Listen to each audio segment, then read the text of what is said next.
qu'on a un pays qui n'a jamais autant voté à droite. Je rappelle que les voix cumulées des Français qui ont voté à la fois pour le Rassemblement national allié à Éric Ciotti, c'est 11 millions de voix. Et des Français qui ont massivement fait barrage au second tour des législatives au Rassemblement national. Contre 8 millions pour le nouveau Front populaire. Donc je vous laisse faire le calcul.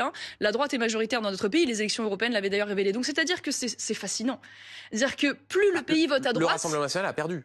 Non mais d'accord, oui, mais donc je vais y venir juste après. Ça veut dire qu'il y a un problème institutionnel. Voilà.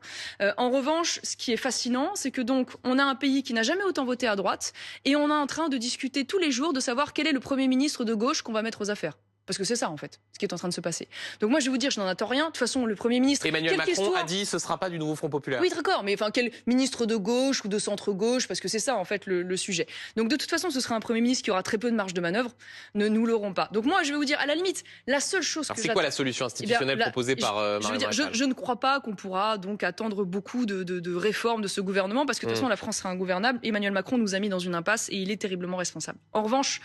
Ce qu'on peut attendre éventuellement de ce gouvernement transitoire, c'est de tirer les leçons de la crise institutionnelle et démocratique majeure que nous sommes en train de vivre. Et donc la seule chose, j'ai envie de dire, qui devrait mobiliser ce prochain gouvernement, quelles que soient finalement les couleurs politiques des uns et des autres, c'est la mise en place d'une proportionnelle intégrale à un tour ou d'un scrutin uninominal à un tour, mais en fait de faire en sorte que nous ne retrouvons plus dans cette situation, c'est-à-dire finalement des élus et une Assemblée nationale qui n'est pas représentative aujourd'hui des idées majoritaires dans le pays.